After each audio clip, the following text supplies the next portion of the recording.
Oh, shit.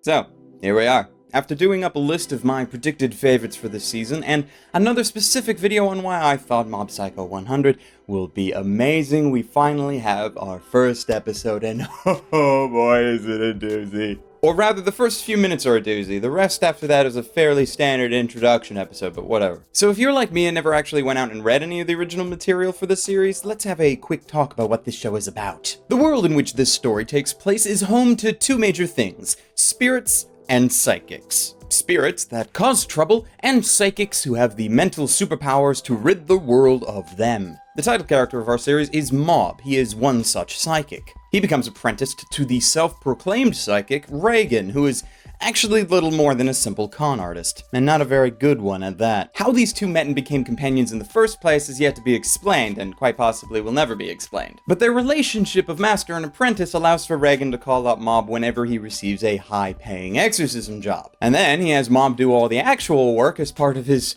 training. It really makes me wonder if Mob knows that he's just being used. It's either he knows and he's going along with it, or he doesn't know and for some reason can't piece it all together, like wisdom is his dump stat or something. Now the premise may sound extremely simple, and I agree that it is, but this is coming from the same original author that made an interesting and compelling story about a superhero that could kill everything in one punch, so I'm willing to give them the benefit of the doubt here. Not much else happens in this first episode to give you a sense of what the show is going to be about beyond that. There's no foreboding precursor to any kind of enemy attack or cataclysm that will befall the city. All we have is this less than conspicuous counter at the bottom of the screen every couple of scenes, counting up to 100% when apparently Mob will explode. Considering how there was a black entity in the opening fight scene that looked a lot like Mob's silhouette, I can only assume that or something similar to that is what will be happening in the future. Not exactly that, like not that exact scene, as I would think what we were viewing there at the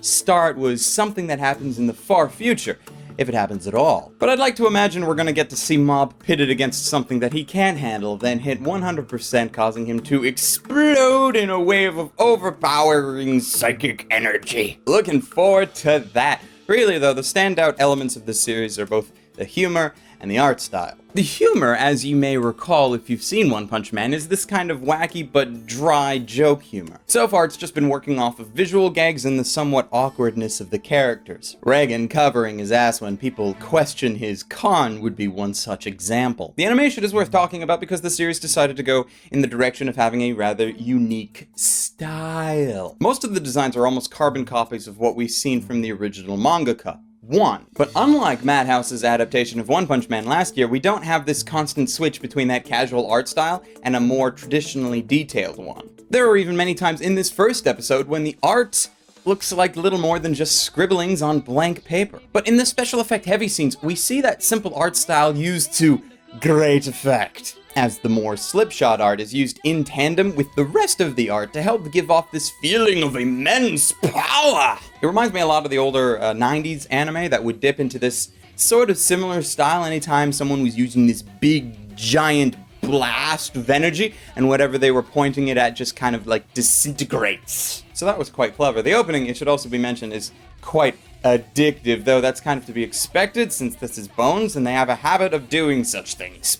Like, I think I'm gonna still need a little bit of time to decide if it's a opening that's really gonna stick with me, but yeah, I'll know by the end of the season.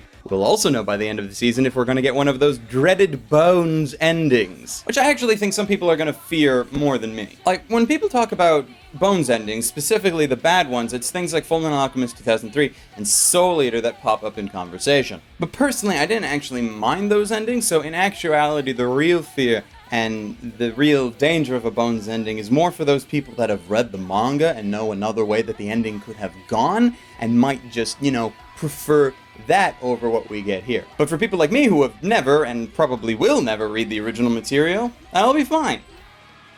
I hope. So the moment of truth, should you watch Mob Psycho 100?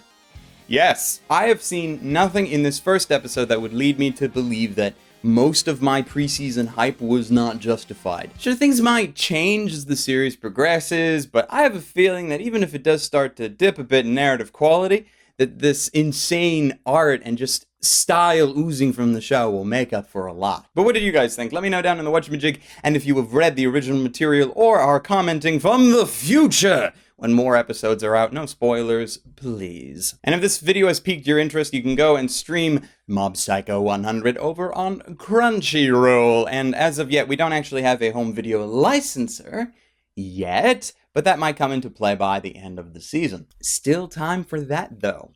But as usual, if you click on the link in the description, crunchyroll.com/glassreflection, you can grab a free trial of Crunchyroll's premium services, which will be required to watch Mob Psycho every week as a new episode comes out. I would also like to thank Crunchyroll for sponsoring this video and also giving me the freedom to basically say whatever the hell I want about it without, basically any fear. Not that I had much bad to say, as I did personally pick Mob Psycho to talk about, but, the freedom was still very much appreciated. So thank you for joining me in this first reaction. If you like this sort of thing, hit the like button to let me know. And if you have a suggestion for what I should do an FR on next this season, feel free to inform me, though chances are I will be doing it anyway.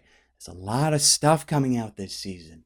But until then, ladies, gentlemen, and others, stay frosty.